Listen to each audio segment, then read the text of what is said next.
Dia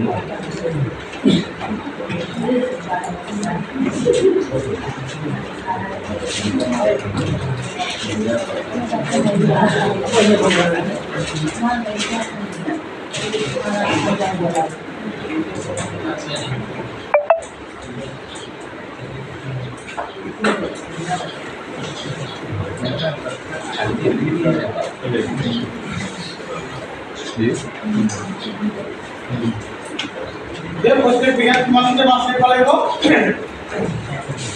Yang penting adalah 1000. 1000 number. Jadi nomor ঠিক আছে itu number kita juga itu আর দিনা আমি পুরো মাস দেই বা দিনা আমি পুরো প্রিপারেশন স্টার্ট দিই বাজারে দেখো কমপ্লিট ছিল ধরো আমি এটা রেজিস্টার করতে করব লাগে রেজিস্টার আমি লিখব লাগে যা আমি করতে পারব সব মেইনটেইন করব লাগে এটা আপনি বছর লাস্ট কম হবে যে সিঙ্গি দিব এটা লাভ লাভ ডাইরেক্ট মাস্টার দিলে আপনি লাভ কষ্ট এটা তো ট্রেনিং যে না আমি কি বলবো এটা শিখে দিব এটা কি করে দিব রোমাস তো কোথায় দেখি रोमांस तो मिडिल ऑफ बॉडी और ग्लास का और सिल्वर का ग्लास का तो कितने दादा हैं ওপৰত আৰু তলত মাথা মাথা মাথা আগে দেন এটা পুকুরি প্রকার পুকুরি জেনারেলি তিন ধরনের আছে ঠিক আছে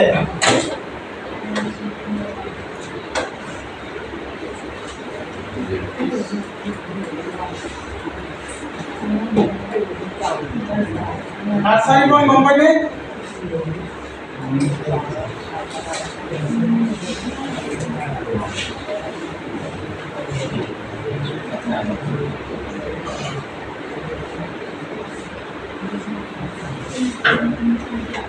নার্সারি কোন কোম্পানি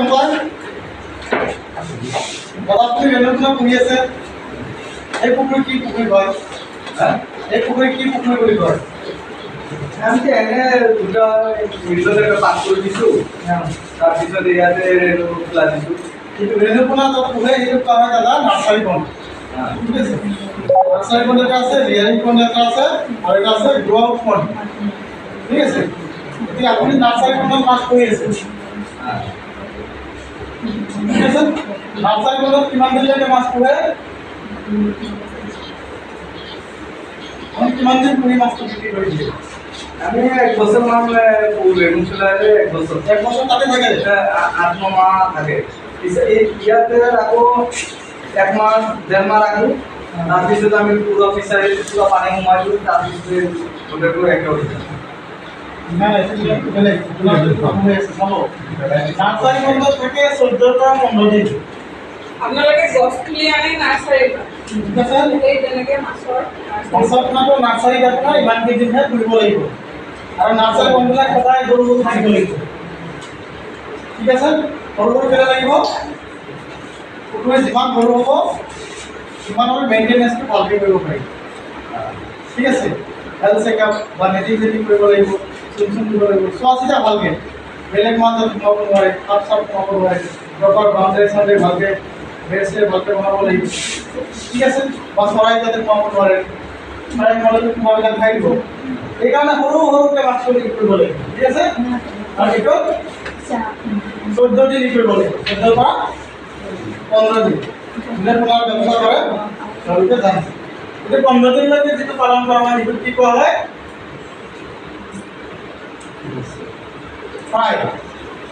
ঠিক আছে আপুনি যিটো ৰেলু পোনাটো আনিলে সেইটো কোৱা হয়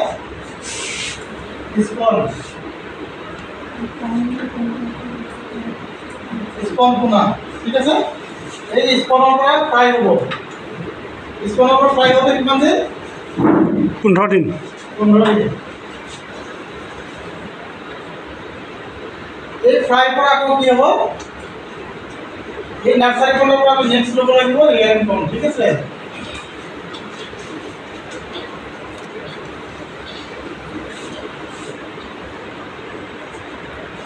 এই ৰিয়াৰিং কোনত আমি কিমান আছে নাৰ্সাৰি 15 দিন ৰাখি একটু কি বল প্ৰায় ये 5 মিনিট কৰিলে আপুনিতো বাবু মাছ পালন কৰি আছে আপুনি নিজে ক'ব লাগিব এতিয়া চাওক আপুনি নাৰ্চাৰীত মাছ ৰেণুপোনা কৰিলে ৰেণুপোনাটো কিমান দিনৰ উঠাই থৈ দিছে আপুনি ৰেণুপোনাটো কিমান দিনৰ মাছ কৰা দিছে আপুনি যিটো ৰেণুপোনাটো আনিছে আপুনি ক'ৰবাত নাৰ্চাৰীৰ পৰা আনিছে এই নাৰ্চাৰীৰ পৰা কিমান দিনৰ পোনাটো আছিল পোনাটোৰ মতে এজটো কিমান আছিলে দুদিন বা তিনিদিন হ'ব এই 3 দিনৰ পোনাটো আনি আপুনি নাৰ্চাৰী খণ্ডত দিছে ঠিক আছে এই নাৰ্চাৰী খণ্ডত আপুনি 15 ডেজ কৰিব লাগিব 14 পৰা 15 দিন ঠিক আছে ইয়াতে কৰাৰ পিছত যিটো কি হ'ল ফাৰ্ষ্টত ডিম থাকে একদম ফাৰ্ষ্টত যিটো মাছটো যোৱাৰ পিছত ডিম থাকে ডিমৰ পৰা স্পন হয় এই স্পনটো নাৰ্চাৰী খণ্ডত আহিছে কিন্তু বুজিছে তিনিদিনীয়া পূৰ্বে আমি ৰেণুপোনা আনিছে বুলি কোৱা স্পনটো 15 দিন কালচাৰ কৰিলে নাৰ্চাৰী খণ্ডত প্ৰায় এনেকুৱা হ'লে আমি বেলেগ বিচাৰি সেইটোৱেতো কৈ আছোঁ আপোনাক আপুনি কৈ আছে 1 বছৰ তাতে কৰি আছে মাছটো আমি বেলেগ এতিয়া চাওক আপুনি নাৰ্চাৰী খণ্ডত 15 দিন কৰিলে 15 দিন কৰাৰ পিছত লৈ আকৌ আপুনি ইয়াত যাব লাগিব নাৰ্চাৰী খণ্ডত যাব লাগিব ডেইৰী খণ্ডত যাব লাগিব কাৰণ নাৰ্চাৰীত আপুনি ষ্টকিং বহুত লাখত ষ্টকিং কৰে আৰু হেক্টৰত আপোনাৰ 30 লাখৰ পৰা 50 লাখ লৈ আমি ষ্টকিং কৰোঁ নাৰ্চাৰী খণ্ডত ঠিক আছে 30 to 50 লাখ per 7.5 বিঘা ঠিক আছে ইমানখিনি ৰেণুপোনা আপুনি ইয়াতে কৰিব ইয়াতে কৰাৰ পিছত গোটেইখিনি মাছটো আপুনি তাতে কৰিবলৈ আপোনাৰ জেগাই নাথাকিব জেগা নাথাকিব এতিয়া আমি মাছটো বিক্ৰী কৰিব লাগিব এইটো বিক্ৰী কেনেকৈ কৰিব আপুনি আপোনাৰ চিষ্টেমটো কেনেকৈ আপুনি প্লেটিং চিটিং কৰি কেনেকৈ বিক্ৰী কৰিব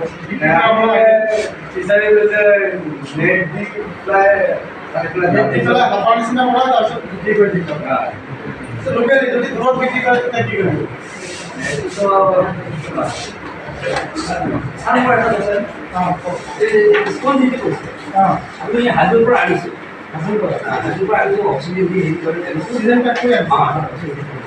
কিন্তু আমি ছাত্তিছগড় কৰিব পৰা নাই কি মাছ মাৰিছে মাছ এইটো আপোনাৰ কৈ মাছ এতিয়া মাছটো এৰাৰ বিভিন্ন পদ্ধতি আছে মইতো পালে আপোনালোকে মেট্ৰ' আহি আছোঁ এই যে নাৰ্চাৰী খণ্ডত আপোনালোকে যেতিয়া মাছটো লয় স্পনটো যেতিয়া আনিব স্পনটো পলিথিন বেগত আনিছে ঠিক আছে পলিথিন বেগত অনাৰ পিছত যদি আপোনালোকে পুখুৰীত ডাইৰেক্ট মাছটো এৰি দিয়ে গোটেই মেলা মৰিব ঠিক আছে কিয় মৰিব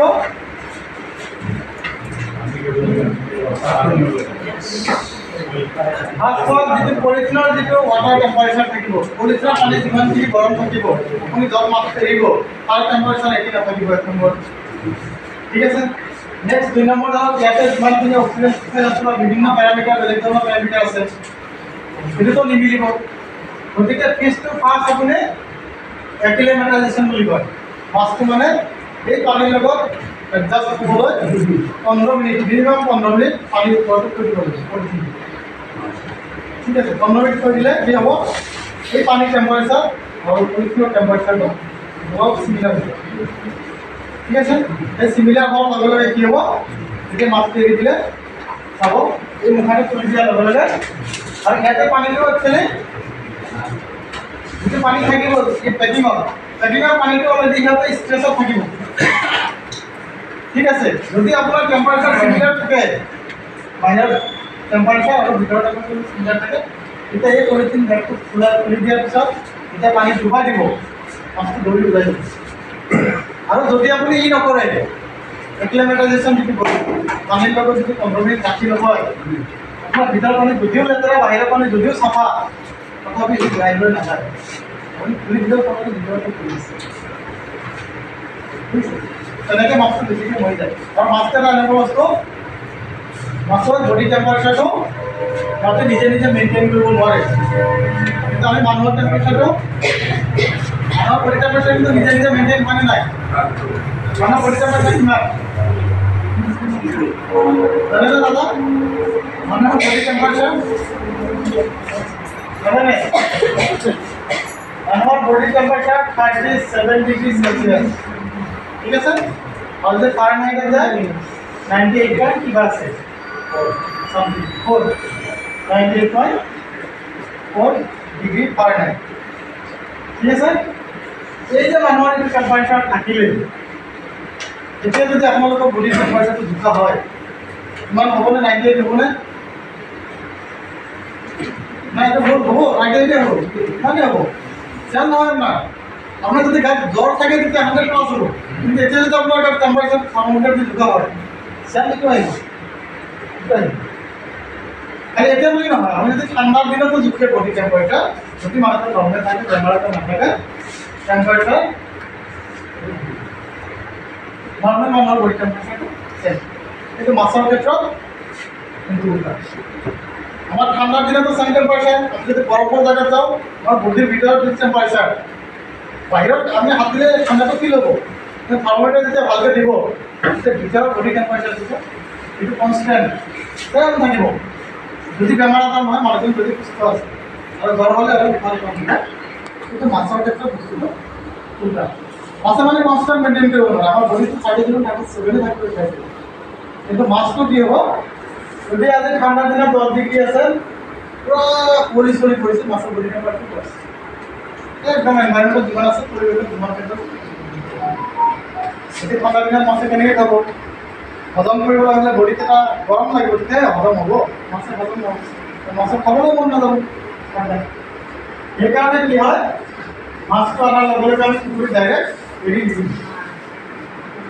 স্পেচিয়েলি দুপৰীয়া মাছ এৰিলেতো আৰু ডেঞ্জাৰ